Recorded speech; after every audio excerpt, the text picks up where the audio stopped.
Hello दोस्तों, आप सभी का स्वागत है मेरे यूट्यूब चैनल पर।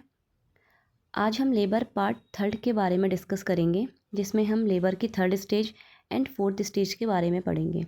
इससे पहले labour part one and second में हमने first stage and second stage के बारे में डिस्कस किया था। जो आज की क्लास है लेबर पार्ट थर्ड, इसमें हम लेबर की थर्ड स्टेज एंड लेबर की फोर्थ स्टेज के बारे में डील करेंगे। स्टार्ट करते हैं थर्ड स्टेज से। लेबर की जो थर्ड स्टेज है, start from delivery of foetus to delivery of placenta. जो लेबर की थर्ड स्टेज है, ये स्टार्ट कहाँ से होती है? जब फीटस डिलीवर हो जाए उसके बाद से जो थर्ड स्टेज ऑफ लेबर है ये स्टार्ट होती है। एंड कब तक रहती है? जब तक प्लेसेंटा डिलीवर ना हो जाए तब तक। ठीक है, तो ये थर्ड स्टेज ऑफ लेबर है जो स्टार्ट होगी फीटस की डिलीवरी होने के बाद से, और कब तक रहेगी? जब तक कि प्लेसेंटा डिलीवर ना हो जाए तब तक। Next, it is most crucial stage of labour. ये क्या है? ये एक most crucial stage of labour, मतलब जो लेबर है, ठीक है, लेबर की हमने 4 स्टेज के बारे में बताया था कि first, second, third and fourth stage होती है। तो सभी स्टेजेस में जो सबसे क्रूशियल स्टेज होती है वो थर्ड स्टेज ऑफ लेबर होती है। क्यों?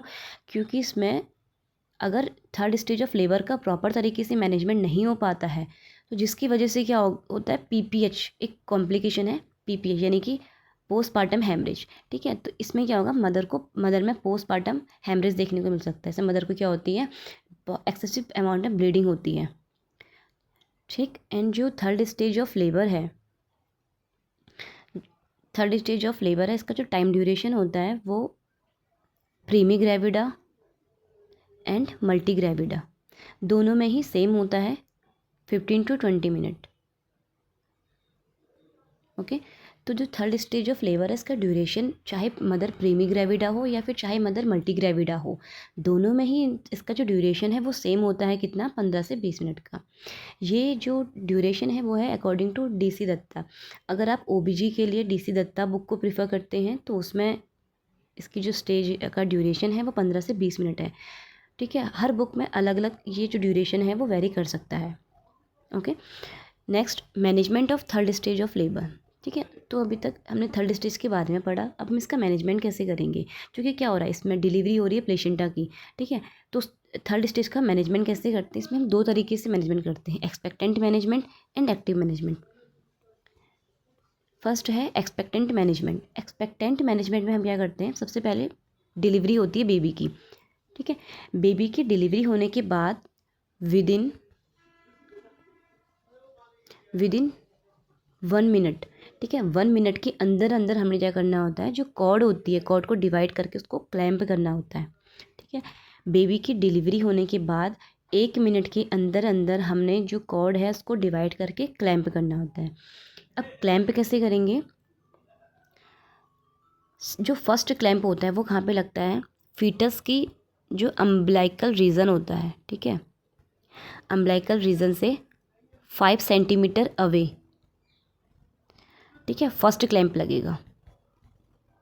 एंड सेकंड क्लैंप कब लगेगा? 5, जो हमने फर्स्ट क्लैंप लगाया था, ठीक है, उससे 2.5 सेंटीमीटर अवे सेकंड क्लैंप लगेगा। मीन्स जो फर्स्ट क्लैंप है वो अम्बिलाइकस जो रीजन है फीटस का, वहाँ से 5 सेंटीमीटर की दूरी पे पहला क्लैंप लगेगा। एंड सेकंड जो क्लैंप लगेगा वो फर्स्ट क्लैंप से 2.5 सेंटीमीटर की दूरी पे सेकंड क्लैंप लगेगा। इस तरीके से हम क्या करते हैं, कॉर्ड को डिवाइड करके उससे क्लैंप करते हैं। Next, wait and watch. ठीक है, हम इसमें क्या करेंगे, वेट एंड वॉच करेंगे। किस चीज़ का वेट करते हैं कि मदर में जो प्लेसेंटा है उसके सेपरेशन के साइन देखने को मिले। ठीक है, इसमें मदर को यूट्राइन कॉन्ट्रैक्शंस आते हैं, जो प्लेसेंटा है, ठीक है, वहाँ पे क्या होता है, प्लेसेंटा डिलीवर होना स्टार्ट होता है। तो जिसमें हम क्या करते हैं, वेट एंड वॉच करते हैं कि मदर में प्लेसेंटल सेपरेशन साइन देखने को मिले। इस टाइम पे हम क्या करते हैं, अगर मदर में कैथेटराइजेशन की नीड है तो मदर को कैथेटराइज किया जाता है, फंडस को गार्ड किया जाता है। फंडस गार्ड मीन्स फंडस को मसाज दी जाती है ताकि जो प्लेसेंटा है वो डिलीवर हो जाए। ठीक है, अब हमने क्या किया, हमने फंडस गार्ड किया, फंडस को मसाज दी ताकि प्लेसेंटा डिलीवर हो जाए। उसके बाद हम वेट करते हैं कि जो प्लेसेंटा है वो स्पॉन्टेनियसली एक्सपेल आउट हो जाए। ठीक है, हमने फंडस मसाज दिया, फंडस मसाज देने के बाद हम वेट करते हैं कि जो प्लेसेंटा है वो अपने आप ही स्पॉन्टेनियसली डिलीवर हो जाए।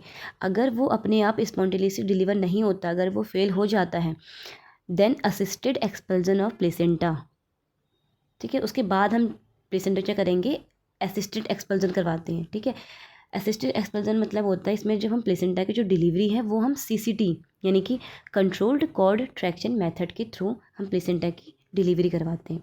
हमने क्या किया, हमने वेट किया कि प्लेसेंटा अपने आप ही डिलीवर हो जाए। जब प्लेसेंटा अपने आप डिलीवर नहीं हो पाता है तो हम कंट्रोल्ड कॉर्ड ट्रैक्शन के थ्रू प्लेसेंटा की डिलीवरी करवाते हैं। अब ये जो प्लेसेंटा की डिलीवरी हो रही है, अब ये इसका मैनेजमेंट जो है वो एक्सपेक्टेंट मैनेजमेंट नहीं रह चुका है, अब ये एक्टिव मैनेजमेंट चले गया है। ठीक है। उसके बाद है एक्टिव मैनेजमेंट के बारे में। एक्टिव मैनेजमेंट में हम क्या करते हैं, इसमें हम administer uterotonic drugs injection 10 unit IM and 0.2 mg methergine IM with in 1 minute of delivery of baby. जैसे ही बेबी डिलीवर होगा उसके 1 मिनट के अंदर अंदर हमें क्या करना होता है, जो यूटेरोटोनिक ड्रग्स होती हैं। ठीक है। यूटेरोटोनिक ड्रग्स क्या होती हैं, जो यूट्रस की टोनिसिटी को इंक्रीज़ कर देती है, मतलब इनिशिएट करती हैं कॉन्ट्रैक्शन को, जिससे जो यूट्रस है वो कॉन्ट्रैक्ट करना स्टार्ट कर दे, स्टिमुलेट करती हैं कॉन्ट्रैक्शंस को, जिसमें हम ऑक्सीटोसिन और मिथार्जिन को एडमिनिस्टर करते हैं। ठीक है। ताकि जो मदर में जो कॉन्ट्रैक्शंस हैं वो इनिशिएट हो जाए। एक्सपेक्टेंट मैनेजमेंट में हम नहीं करते हैं क्योंकि उसमें क्या होता है, मदर को कॉन्ट्रैक्शंस आ रहे होते हैं, लेकिन एक्टिव में क्या होता है, इसमें मदर को कॉन्ट्रैक्शंस आते ही नहीं है। ठीक है। तो हम इसलिए मेडिकेशन का यूज़ करते हैं ताकि मदर में जो यूट्रस है उसमें क्या हो, कॉन्ट्रैक्शन इनिशिएट हो सके। उसके बाद वही चीज़ हमें क्या करनी है, जो कॉर्ड है उसको हमने डिवाइड करके क्लैम्प कर देना है। Okay. Next, delivery of placenta by controlled cord traction. इसमें कॉर्ड को हम क्लैम्प करने के बाद वेट नहीं करते हैं कि वो अपने आप डिलीवर हो जाए। ठीक है, अपने आप सेपरेट हो जाए प्लेसेंटा। इसमें हम क्या करेंगे, सीधे कंट्रोल्ड कॉर्ड ट्रैक्शन मेथड के थ्रू हम प्लेसेंटा की डिलीवरी करवाएंगे। जो कंट्रोल्ड कॉर्ड ट्रैक्शन मेथड है, इसका दूसरा नाम है मॉडिफाइड ब्रेंट एंड्रयू मेथड। ठीक है। तो जो कंट्रोल्ड कॉर्ड ट्रैक्शन है, इसका सेकंड नेम हम इसको मॉडिफाइड ब्रेंट एंड्रयू मेथड भी बोलते हैं, जिसके थ्रू हम प्लेसेंटा की डिलीवरी करवाते हैं। इसमें हम क्या करते हैं, जिस कॉर्ड को हमने क्लैम्प किया था उसको हम अपने वन हैंड में होल्ड करते हैं। ठीक है। और जो अपना सेकंड हैंड है उसको हम मदर के फंडस वाले एरिया में प्लेस करते हैं और वहाँ पे क्या होता है, काउंटर प्रेशर देते हैं। जैसे ही मदर में क्या होते हैं, यूट्राइन कॉन्ट्रैक्शंस आते हैं, स्ट्रॉन्ग यूट्राइन कॉन्ट्रैक्शन आते हैं, तो उस जैसे ही क्या होगा, मदर में स्ट्रॉन्ग यूट्राइन कॉन्ट्रैक्शंस आते हैं। ठीक है। तो उस टाइम हम मदर को इनकरेज करते हैं कि वो खुद का फोर्स लगाए। ठीक है, खुद फोर्स लगाए, और जिससे क्या हो, प्लेसेंटा की डिलीवरी करवाने में हेल्प मिले, प्लेसेंटा जो है वो ईजिली डिलीवर हो जाए। ठीक है। तो कंट्रोल्ड कॉर्ड ट्रैक्शन में क्या करते हैं, वन हैंड में हम कॉर्ड को होल्ड करते हैं एंड सेकंड हैंड से हम क्या करते हैं, मदर का जो फंडस वाला एरिया है वहाँ पे काउंटर प्रेशर क्रिएट करते हैं। जैसे ही मदर को स्ट्रॉन्ग कॉन्ट्रैक्शंस आते हैं तो मदर को इनकरेज करते हैं कि वो अपना फोर्स लगाए, और जिस हैंड से हमने कॉर्ड को होल्ड किया था वो क्या करेंगे, हम उस कॉर्ड को क्या करेंगे, डाउनवर्ड नीचे की ओर पुल करते हैं। ठीक है, जेंटली उसको डाउनवर्ड नीचे की ओर पुल किया जाता है ताकि जो प्लेसेंटा है वो क्या हो जाए, डिलीवर हो जाए। अगर ये चीज़ फेल हो जाती है then repeat after 2 to 3 minute. ठीक है, हमने क्या करा, CCT परफॉर्म करी, वो चीज़ फेल हो गई, जो प्लेसेंटा है वो डिलीवर नहीं हो पाया, तो हम क्या करेंगे, हम इस प्रोसीजर को दोबारा से रिपीट करेंगे। 2 से 3 मिनट का हम वेट करते हैं, उसके बाद हम इस प्रोसीजर को दोबारा से रिपीट करते हैं। ठीक है। दोबारा से जब हम रिपीट करते हैं तो इसमें हम वेट करते हैं जब मदर को स्ट्रॉन्ग यूट्राइन कॉन्ट्रैक्शंस आते हैं। स्ट्रॉन्ग यूट्राइन कॉन्ट्रैक्शन के साथ हम क्या करते हैं, मदर के जो फंडस वाला एरिया है वहाँ पे प्रेशर देते हैं। ठीक है, मदर को इंकरेज करते हैं कि वो फोर्स लगाए, और जिस हैंड से हमने कॉर्ड को होल्ड किया था उसको हम जेंटली डाउनवर्ड नीचे की ओर पुल करते हैं ताकि जो प्लेसेंट है वो डिलीवर हो जाए। अगर ये चीज़ फिर भी नहीं हो पाती है, अगर ये चीज़ फिर भी फेल हो जाती है, ठीक है, देन हम मैनुअली रिमूव करेंगे प्लेसेंटा को। मैनुअली रिमूव कैसे करते हैं, इसमें हम अपने हैंड को, ठीक है, सी शेप में लेके आते हैं। जो हमारा इसमें जो हैंड का स्ट्रक्चर होता है वो कैसे हो जाएगा, सी शेप में लेके आके वजाइना के थ्रू अपने हैंड को इंसर्ट कराते हैं और जो प्लेसेंटा है उसको रिमूव किया जाता है। रिमूव करने के बाद एग्जामिन द प्लेसेंटा। ठीक है, प्लेसेंटा जो है उसको एग्जामिन किया जाता है कि जो प्लेसेंटा है वो प्रॉपर तरीके से रिमूव हुआ है नहीं हुआ है, उसका कुछ पार्ट रिमेन तो नहीं रह गया है यूट्रस में। ठीक है, इसमें जब हम प्लेसेंटा को एग्जामिन करते हैं तो उसमें हम कॉटिलिडन्स चेक करते हैं। प्लेसेंटा में मेनली 18 से 20 कोटिलिडन्स होते हैं, ये चेक करते हैं। इसमें हम इनकी नंबरिंग की काउंटिंग करते हैं कि प्लेसेंटा में 18 से 20 कोटिलिडन्स हैं या नहीं है। अगर 18 से 20 कोटिलिडन्स नहीं हुए, इट मीन्स कि कुछ जो पार्ट है प्लेसेंटा का वो क्या है, यूट्रस में रिमेन रह चुका है, रिटेन्ड प्लेसेंटा हो गया है, ठीक है। तो अगर ऐसी ऐसी कंडीशन है तो हम फिर दोबारा से मैनुअली इसको क्या करेंगे, रिमूव करवाते हैं प्लेसेंटा को, ठीक। इसमें एक चीज़ और है कि अगर, क्योंकि थर्ड स्टेज है, प्लेसेंटा की डिलीवरी हो रही है, तो मदर को क्या होती है, ब्लीडिंग होती है। अगर मदर को एक्सेसिव अमाउंट में ब्लीडिंग होती है, ठीक है, तो ब्लीडिंग को स्टॉप करने के लिए हम क्या देते हैं,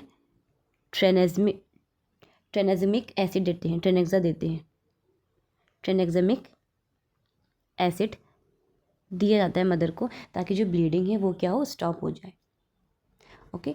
और मैंने आपको ये चीज़ बताई थी पहले भी कि जो प्लेसेंटा है, सॉरी, जो थर्ड स्टेज ऑफ लेबर है, अगर इसका मिसमैनेजमेंट हो जाता है तो ये लीड करता है एक कॉम्प्लिकेशन को, पीपीएच। पीपीएच क्या होता है, पोस्टपार्टम हेमरेज, ठीक है। पोस्टपार्टम हेमरेज में क्या होता है, मदर को एक्सेसिव अमाउंट में ब्लीडिंग होती है। अगर मदर की नॉर्मल वेजाइनल डिलीवरी हो रखी है तो मदर में 500 ml ब्लीडिंग देखने को मिलती है, ठीक है, 500 से ज़्यादा ब्लीडिंग देखने को मिलती है।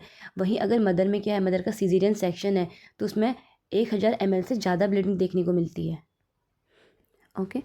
तो ये था पीपीएच का, जो क्या है, थर्ड स्टेज ऑफ लेबर का कॉम्प्लिकेशन है, ठीक। अगर हम थर्ड स्टेज को हम प्रॉपर तरीके से मैनेज नहीं कर पाते हैं तो वो आगे जाके फर्दर लीड करता है पोस्टपार्टम हेमरेज को, जिसमें नॉर्मल वेजाइनल डिलीवरी में 500 ml से ज़्यादा ब्लड लॉस होता है एंड सीजरियन सेक्शन में 1000 ml से ज़्यादा ब्लड लॉस होता है, ओके। नेक्स्ट है